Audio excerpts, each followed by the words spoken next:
দুর্গাপুজোর দিনগুলোতে পুরো কলকাতা মেতে উঠেছে আনন্দে, সাথে মেতে উঠেছে কলকাতাবাসী। বিভিন্ন বারোয়ারি পুজোগুলোতে মানুষের নেমেছে ঢল। তারা দিনরাত এক করে দিচ্ছে বিভিন্ন বারোয়ারি পুজোর থিমগুলোকে দেখার জন্য। কিন্তু সাথে সাথে মেতে উঠেছে বিভিন্ন বনেদি বাড়ির ঠাকুর দালানগুলো, কারণ তাদের বাড়িতে এসেছে তাদের নিজস্ব মেয়ে, মানে দুর্গা মা। কলকাতার দুর্গাপুজোর ইতিহাস কয়েক বছরের নয়, প্রায় কয়েক শতক ধরে চলে আসছে। তারই মধ্যে আমরা আজকে দাঁড়িয়ে রয়েছি এমন এক দুর্গাপুজোতে, বা এমন এক বাড়ির দুর্গাপুজোতে যেটা হচ্ছে ওয়ান অফ দি ওল্ডেস্ট। আমরা এখন দাঁড়িয়ে রয়েছি চোরবাগান শিলবাড়িতে। আজকের ব্লগে আমরা দেখাবো আপনাদেরকে পুরো চোরবাগান শিলবাড়ির ভেতরের পুজো, এবং আমার সাথে সাথে এই বাড়ির কিছু বয়স্ক মানুষরা আপনাদের বলে দেবেন এই বাড়ির পুজোর ইতিহাস। আসুন তাহলে শুরু করি আজকের ব্লগ। এই one of the oldest Durga Puja দেখার জন্যই তাই নবমীর দিন আমি বেরিয়ে পড়লাম চোরবাগান শিলবাড়ির উদ্দেশ্যে।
আমরা এখন দাঁড়িয়ে রয়েছি চোরবাগান শিলবাড়ির ঠাকুর দালানের মধ্যে।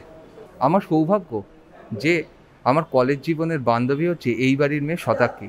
তো এই শতাক্ষীকে একটু ডেকে নেব সামনে। ও হচ্ছে শতাক্ষী।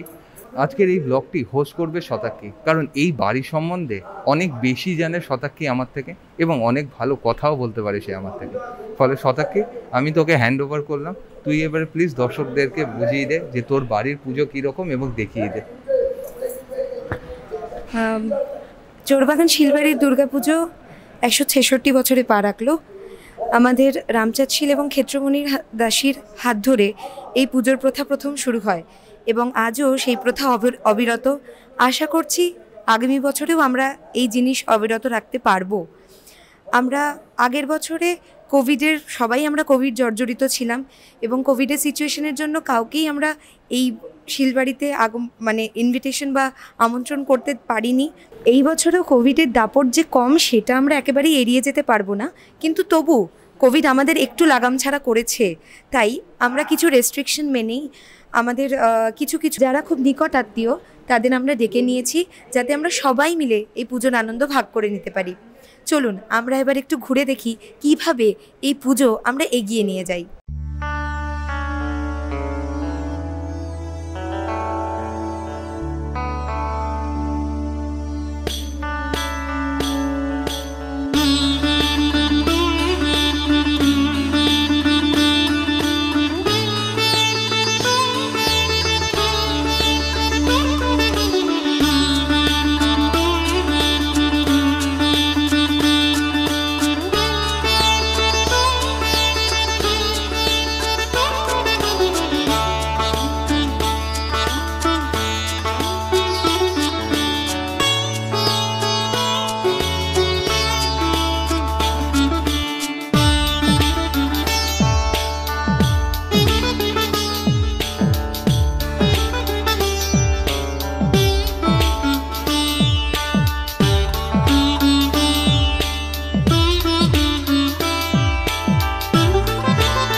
আমাদের সঙ্গে এখন আমার খুব প্রিয় আমাদের বাড়ির একজন দাদু আছেন, আমরা সবাই বেচু দাদু বলেই চিনি। আমরা তার কাছ থেকে শুনে নেব এই বাড়ির কিছু পুরনো পুরনো খুব রোমাঞ্চকর কথা। আমাদেরকে একটু পুরনো দিনের গল্প বলো তো। পুরোনো দিনের গল্প হচ্ছে আমাদের আমাদের রামদাসের বেনিয়ান ছিল তো, সেই জন্যে তখন এই নবমীর দিন এইরকম সময় বাইনা ছোট, তাতে বাইনা ছোট, তাতে সাহেব তখনকার সব সাহেব শুধু কোম্পানি ছিল, সেখানে সাহেবরা নেমন্তন্ন আসতো। তার আগে আরতি হয়ে যেত, আরতি হয়ে গিয়ে মায়ের সব পুজো শেষ হয়ে গেল, তখন সাহেবদের এখানে বসতেন বাইনা ছোট। আর সাহেবদের খাবার জন্যে লিকার জন্যে সেটা আছে এখানে বেগ, তো এখানে খাওয়াতে হয়। সামনে আমাদের যে আমাদের আরেকটা বাড়ি আছে, তার দোতলার হল ঘরেতে খুব সাজানো ছিল, সেইখানে গিয়ে খাওয়ানো হতো। এটা পুজোর সময়ই হতো? পুজোর নবমী, পুজোর এবং দোলেতে। কারণ তখন তো সাহেব এসে একটু ইয়ে করতে, আলাপ করতে হবে, তো সাহেবদের কাছে বিজনেস দিতে হবে। আর আমাদের এখানে সন্ধি পুজোটা একদম নিয়ম মাফিক হয়, একদম সময় মেপে। সন্ধি পুজো কেন, আমাদের যা হয় গোড়াতে, আমাদের গোড়াতে ছিল কি, এই যে আমাদের চাল আসবে, সেই চাল আসলে গরু গাড়ির গাড়োয়ালকে হিন্দু হতে হবে, গরুর গাড়িকে গঙ্গায় স্নান করিয়ে চাল আসবে। আমাদের তখন বাজার ছিল এটা শিয়ালদার কাছে, ওটা কিরম বেলেঘাটা, বেলেঘাটা চাউলপটি একটা বলে, সেইখানে আমাদের বাজার ছিল। সেইখান থেকে সে গাড়োয়ানকে গঙ্গায় গরুর গাড়ি চান করিয়ে যাবে, তার সঙ্গে সরকার একটা ধরন যাবে।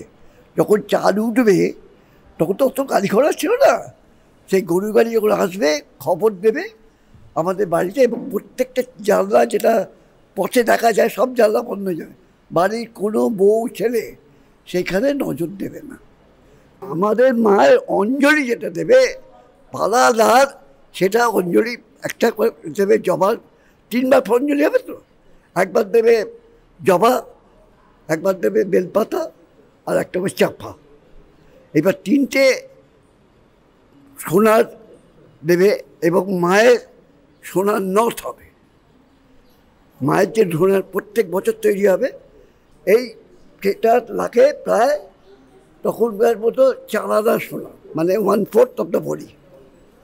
সেই সোনার থেকে দশমীর পর ওই সোনাটা সমস্ত ব্রাহ্মণদের মধ্যে ভাগ করে দেওয়া। দাদুর সাথে কথা বলতে বলতেই শুরু হয়ে গেল নবমীর আরতি। আসো তোমাদেরকে ঘুরে একটুখানি দেখাই চোরবাগান শিলবাড়ি নবমীর আরতি।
আমাদের চোরবাগান শিলবাড়ির আরেকটা রীতি আছে, বেশ মজার।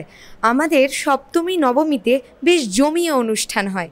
সপ্তমীতে হয় মায়ের আরাধনা, আর নবমীতে আমাদের ছোটোখাটোদের আনন্দ। সেইটা নিয়ে আমরা শুনে নেব আমাদের পাবন জ্যাঠার কাছ থেকে।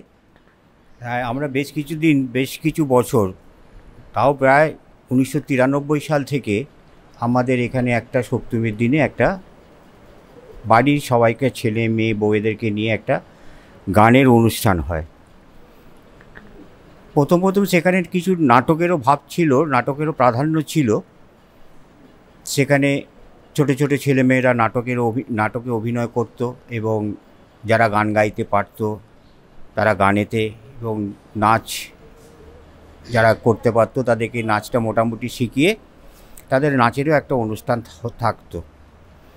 এর মূল উদ্যোক্তা ছিল আমাদের অশোকদা এবং এই টুনাইয়ের মা সোমা এখানে প্রত্যেকেরই গানের ব্যাপারটা তালিম দেওয়াতো, আর অশোকদা নাটক, নাচ এবং পুরো অনুষ্ঠানটার ব্যবস্থাপনার মধ্যে অশোকদার একটা দারুণ কৃতিত্ব ছিল। আস্তে আস্তে সেটা বেশ কিছু বছর যাওয়ার পরেতে এই নাটকের ব্যাপারটা আস্তে আস্তে বন্ধ হয়ে যায়। বন্ধ হয়ে যাওয়ার কারণটা হচ্ছে যে সেই বয়সে ছেলে মেয়েদের তখন আর পাওয়া যাচ্ছিল না। কিন্তু সেটা বন্ধ হয়ে যাওয়ার পরেতে কিন্তু আমাদের এই গানের অনুষ্ঠানটা চলেই যাচ্ছে। আজ এবছর পর্যন্ত আমাদের গানের অনুষ্ঠানটা হয়েছে, ভালো মন্দ মিশিয়ে। কোনো বছর খুব ভালো হয়েছিল, কোনো বছর একটু মন্দ হয়েছিল। তো এই বছরটা যেটা শোনা যাচ্ছে মোটামুটি ভালোই প্রোগ্রামটা হয়েছিল।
পুজো মানেই পেট পুজোটা আগে, পেট পুজো ছাড়া পুজোর আনন্দটাই যেন সম্পূর্ণ হয় না।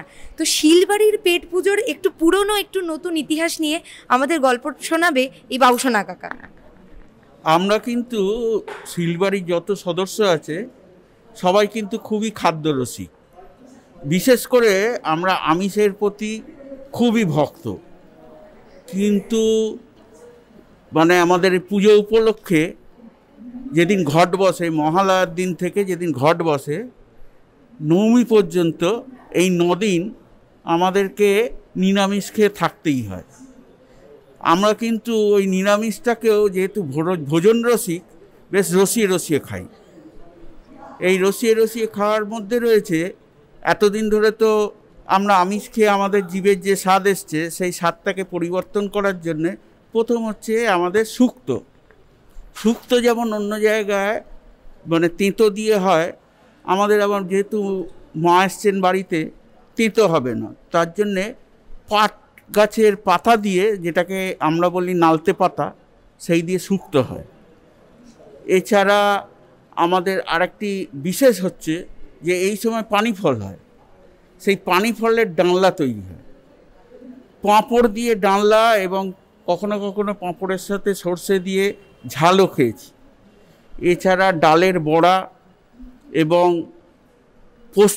পোস্তর বিভিন্ন আইটেম। সুতরাং এইগুলো একটা বেশ মুখের স্বাদ বদল হয়। পুজোর পর যখন বিজয়ার পর আমাদের বিজয়া সম্মিলনী হয়, তখন স্পেশাল অন চারপে জন্তুটির মাংস বেশ কবজি ডুবিয়ে দিয়ে সকলে বিজয় সম্মেলনী উপলক্ষে খেয়ে হৈ হৈ করে আমরা উপভোগ করি খাদ্য।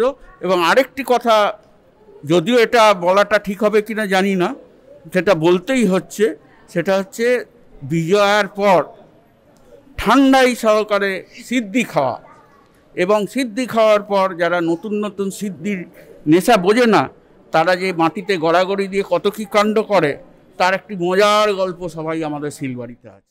দুর্গাপুজোর মহাষ্টমীর দিন সকালবেলায় অঞ্জলি দেওয়ার সময় এই বাড়ির পরিবেশটা কেমন থাকে সেটা একবার চলো তোমাদেরকে ঘুরে দেখাই।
এবার আমরা একটু কথা বলে নেব আমাদের এই বছরের পালাদারের সাথে। যদিও পালাদার বলা ভুল, আমার বাবাই আগে, তারপরে পালাদার। তো এই বছর এই মা দুর্গাপুজোর পালা দায়িত্ব পড়েছে আমার বাবার উপর। বাবা, তোমার কীরকম লাগছে তুমি সেটা আবার বলো। আমার তো খুবই ভালো লাগছে, কেন আমি শেষ দুর্গাপুজোর পালা করেছিলাম 2006 সালে।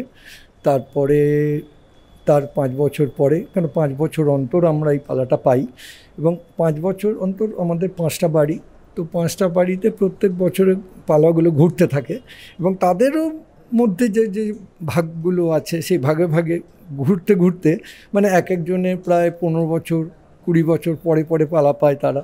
তো আমিও যেমন 2006-এর পরে এই 2021 সালের এই সিচুয়েশান, মহামারী সিচুয়েশানের মধ্যেও যে পালাটা পেয়েছি, এটা আমার জীবনের খুব মানে বলবো কি কীভাবে মানে অনুভূতিটা আমি বোঝাতে পারছি না। মানে সত্যি মানে আনন্দ দুঃখ সব মিলিয়ে নানা রকম পারিপার্শ্বিক সব পরিস্থিতি সব কিছুর মধ্যে দিয়ে যে আমরা যে মায়ের এই আরাধনাটা করছি, এবং মাকে আমি আমার অন্তর থেকে আমি মায়ের কাছে একটাই কামনা করছি যে আগামী বছর যাতে মা সকলের আরও মঙ্গল হয়, সকলে আরও ভালোভাবে পুজো তোমার করতে পারে, সেই সুবিধাটুকু দাও। আজকে নবমী, কালকে পুজোতে ইতি টানার পালা ঠিকই, কিন্তু পুজোর এই যে সম্পূর্ণ আয়োজন, 5 দিনের একটা টানা আয়োজন, এটার একটা বিশাল দায়িত্ব বর্তায়। এবং এই দায়িত্বে মায়ের চালের পরিমাণ, চিনি, অনেক কিছু ভোগের যাবতীয় যা পরিমাপ হয় সেটা যদি আমাদেরকে একটু বলো। মায়ের আগে যখন প্রথম আরম্ভ হয়েছিল তখন অনেক বেশি করে দেওয়া হতো, চালের নৈবেদ্য, চিনি এবং পাকা ভোগ বলতে আমাদের যেমন হয় লুচি, 5 রকম ভাজা, মালপো। হ্যাঁ, তো এইটা আমাদের এত বছর ধরেই চলে আসছে। রামচাঁদ শীল আমার পেছনেই ওনার ছবি আছে, দেখতে পাচ্ছেন। তো ওনার এখানে উনি এমন একটা বন্ধন সৃষ্টি করেছেন এই দুর্গাপুজোর মাধ্যমে। আমাদের একটা সবথেকে বড় জিনিস যেটা, যে বন্ধনের ব্যাপারটা, এই বন্ধনটা উনি করে গেছেন যে 5 জনকে নিয়ে, এই 5 ছেলের পুরো ফ্যামিলিকে নিয়ে তোমায় পুজো এগোতে হবে। আমার কাছে শুধু টাকা থাকলেই আমি এই পুজো মায়ের মানে করতে পারবো না। মানে অর্থবল নয়, বাহুবলটাও দরকার, লোকবলটাও দরকার। একটা বিরাট বড় এখানে ব্যাপার আছে। তো এবং মায়ের নানা রকমের সাজ সরঞ্জাম যেগুলো হয় সেগুলো আমাদের রক্ষণাবেক্ষণের একটা বড় ব্যাপার থাকে। প্রত্যেক দিন রাত্রে আমাদের এখানে মানে যে পালাদাস সে থাকে, এবং অন্যান্য বাড়িরও ছেলেরা তারাও রাত্রির জেগে জেগে এখানে পাহারায় থাকে। পাহারাও বলতে পারো, মায়ের কাছে থাকাও বলতে পারো, একই ব্যাপার। তো সেই নিয়ে এটা আমাদের দুর্গাপুজো, আমাদের মানে মনের পুজো। মন দিয়ে যতটা অন্তর থেকে যতটুকু উজাড় করে দেওয়া যায় মায়ের পায়ে, সেই এটাই করি, সেই চেষ্টাই করি। এখানে কোনো বাহাল্লুতি বা কোনো রকম মানে পারিপার্শ্বিক এর কোনো সাজানো গোছানোর বিরাট কিছু বড় ব্যাপার নেই।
এবারে তোমাদেরকে এক ঝলক দেখিয়ে দিই চোরবাগান শিলবাড়ির সন্ধি পুজো।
শতাক্ষী যেরকম আমার বান্ধবী, ঠিক ওর হাজবেন্ড আমাদের পাশেই রয়েছে অনিকেত। অনিকেতও কিন্তু আমার কলেজের বন্ধু। ফলে অনিকেত এই 2 বছর ধরে এই বাড়িতে আসছে পুজো দেখতে।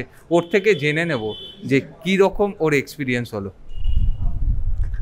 হ্যাঁ, এটা আমার দ্বিতীয় বছর দুর্গাপুজোর শিলবাড়িতে। তা প্রথম যেটা বলার, যে বনিদি বাড়ির পুজো বা বাড়ির পুজো এর আগে অনেক দেখেছি, কিন্তু নিজে একটা বাড়ির মেম্বার হয়ে সেই বাড়ির সঙ্গে যুক্ত হওয়া বা বাড়ির সঙ্গে থাকা, এটা আমার প্রথম অভিজ্ঞতা বলা যায়। কারণ আগের বছর কোভিডের জন্য অনেক কিছুই নিয়ম মেনে করতে হয়েছে, ফলে শুধু পুজোর আচার অনুষ্ঠানটা ছাড়া বাকি বিনোদনমূলক অনুষ্ঠান সবই বন্ধ রাখা ছিল।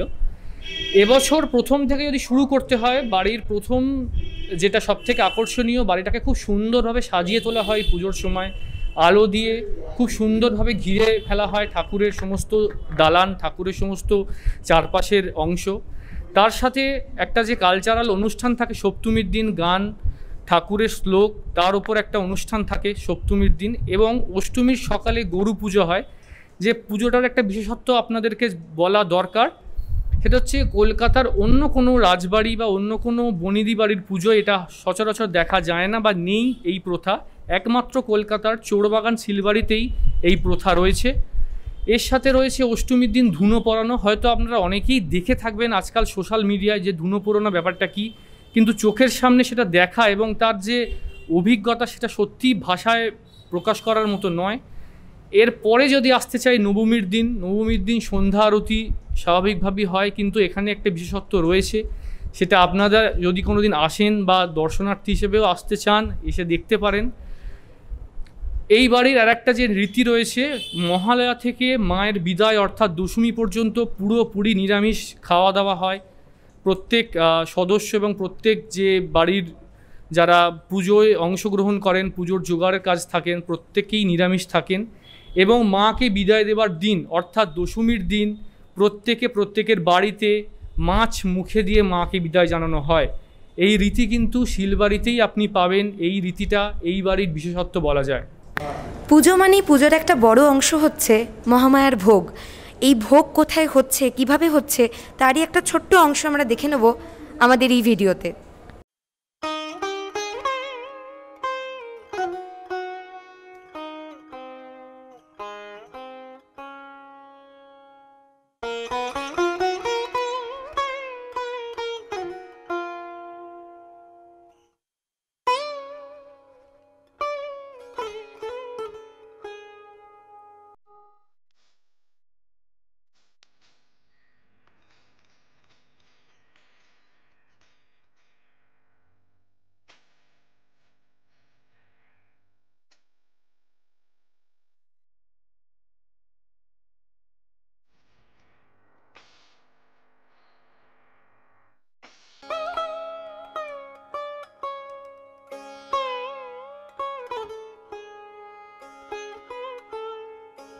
এই ঠাকুরের রান্নাঘরে মায়ের ভোগ রান্না হওয়ার পর সেটি চলে যায় নিচের এই ঘরে। সেইখান থেকে হাতে হাতে এই প্যাসেজের মাধ্যমে সেটি চলে যায় মায়ের কাছে।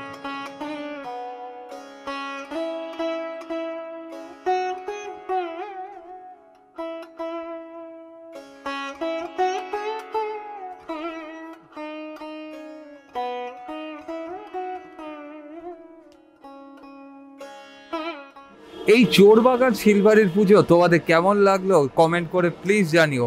যদি ভিডিওটা ভালো লেগে থাকে তাহলে লাইক করো, যদি পছন্দ না হয় তাহলে ডিসলাইক করো, এবং শেয়ার করো নিজের বন্ধুবান্ধব পরিবারের লোকের সাথে। আর যদি তোমাদের এইরকম আরও ভিডিও দেখতে হয় বা ভালো ভালো কন্টেন্ট দেখতে হয় তাহলে আমাদেরকে সাপোর্ট করো। সাপোর্ট করার জন্য কিচ্ছু না, জাস্ট পাশে যে সাবস্ক্রাইব বাটনটা রয়েছে ওটা ক্লিক করে দাও, এবং সাবস্ক্রাইব বাটনের পাশে বেল আইকনটা রয়েছে সেটাও ক্লিক করে দিও, যাতে নতুন নতুন যাই ভিডিও আমরা আপলোড করব তোমাদের কাছে নোটিফিকেশন চলে যায়। আজকের মতো ব্লগটা এইখানেই শেষ করলাম। আবার দেখা হচ্ছে পরের ব্লগে। ততক্ষণের জন্য ভালো থাকবে, সুস্থ থাকবে, এবং keep dreaming, keep travelling, because we travel for dream.